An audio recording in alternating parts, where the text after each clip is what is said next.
राष्ट्रम, जयतु हिंदू राष्ट्रम। सनातन धर्म सूर्य उभरा, क्षात्र वीरो उठो चलो। सनातन धर्म सूर्य उभरा, क्षात्र वीरो उठो चलो, उठो चलो। मुझे एक आज से 10 वर्ष पहले की एक लेख जो अखबारों में छपी थी वो याद आया और मैं चाहता हूं कि वहीं से वो विषय शुरू करूं। एक विदेशी भारत भ्रमण के लिए आया और वह भारत को समझना चाहता है। वह खोजी पत्रकार है। इस क्रम में वह दिल्ली के एक होटल में ठहरा हुआ है और होटल में जब उसने भोजन मंगवाए तो भोजन के स्वाद उसको अच्छे लगे। उसने भोजन परोसने वाले से पूछा, ये किसने बनाया है? तो उसने कहा, एक खाना है, उसने भोजन बनाया। उस विदेशी ने कहा, अच्छा बनाता है, उसको बुलाओ, मैं कुछ इनाम दे दूं।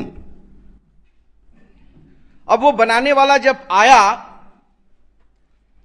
तो विदेशी को कुछ रुपए दिए और उससे पूछा, तुम कौन हो? इस होटल में काम क्यों करते हो? उस व्यक्ति ने जो उसको उत्तर दिया वो ये था कि मुझे बड़ी शर्म आ रही है ये बताते हुए कि मैं हिंदुस्तान के उस मुगलिया सल्तनत का बाबर और अकबर से लेकर बहादुर शाह जफर के बाद की मैं ये चौथी पीढ़ी हूं जिसका लाल किला भी है, कुतुब मीनार भी है, आगरे का ताजमहल भी है, लेकिन आज मैं इस होटल में खाना बनाता हूं और यहां के जूठे भी उठाने पड़ते हैं। वह पत्रकार दंग हो जाता है कि मैंने दिल्ली में लाल किले तो देखे, ताजमहल भी देखे, लेकिन उस वंश का, उस खानदान का ये व्यक्ति आज जूठे उठा रहा है, खाना बना रहा है। उसने उससे पूछा कि बाकी के लोग कहां हैं? उसने कहा कि कोई रिक्शा चला रहा है तो कोई कलकत्ते में भीख मांग के खाने की उसकी स्थिति है। वह पत्रकार अपने होटल को लौटा और वो चिंतन में डूब गया कि एक ऐसा देश है। उसको स्मरण आया कि ये उसी अकबर का वंशज है, ये उसी औरंगजेब का वंशज है, इसकी ये स्थिति हो गई। तब उसको ध्यान में आता है कि आखिर चलकर मैं अकबर के जमाने के महाराणा प्रताप के वंशजों का हाल तो देखूं। और वो पत्रकार मेवाड़ पहुंचता है। मेवाड़ जब वो पहुंचता है तो उदयपुर में उस झील के बीच में जो किला है उसमें वो पहुंचता है तो उसको मालूम होता है कि महाराणा प्रताप के उस सिसोदिया वंश के इस समय जो लोग हैं वो महाराणा अरविंद प्रताप, महाराणा महेंद्र प्रताप जी अभी हैं। तो वो फिर नाव पर सवार होकर वहां पहुंचा, देखता है कि इस किले में, इस महल में सैकड़ों लोग बैठे हैं। उस पत्रकार ने उन सबसे पूछा, आप सब कौन हो? उसने कहा, मैं भारत के अनन्य स्थानों से आया हुआ हिंदू हूं। पूछा, आप यहां क्यों आए हो? उसने कहा कि आपको नहीं मालूम ये किसका महल है? बोला, मुझे तो मालूम है, लेकिन आपको यहां क्या मिलेगा? जो उत्तर उसने सुने उसने लिखा है।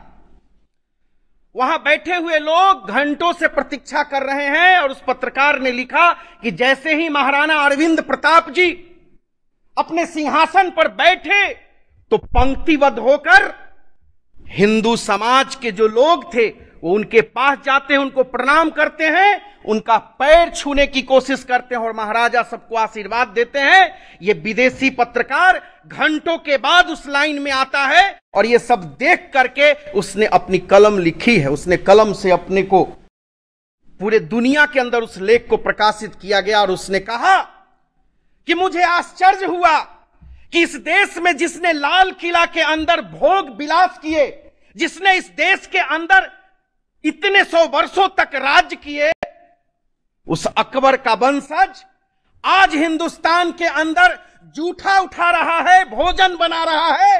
लेकिन जिस अकबर से लड़ने वाले महाराणा प्रताप को जंगलों में जाकर घास की रोटियां खानी पड़ी थी, जो 22 वर्ष तक तीन के चुन चुन कर हिंदू राष्ट्र का ध्वजा को हम कभी नहीं झुकने देंगे, इसके साथ जीने वाला वो महाराणा प्रताप अपनी बेटी का भी दम टूटते हुए देखा, जब एक बिल्ली आकर के एक रोटी का एक टुकड़ा और वो भूख से तिलमिलाती हुई कहती है कि पिताजी कहां गई मेरी सोने की थाल, कहां गए मेरे वो सोने की महल। जैसे ही रोटी उसको मिलती है उस बच्ची को, वह बच्ची जब तक खाती एक बिलार उस पर टूट पड़ता है, वो बच्ची को रोटी नहीं मिलता और वो रोटी के कारण तरफ तरफ मरते हुए देखने वाला महाराणा प्रताप उस समय न झुका न टूटा।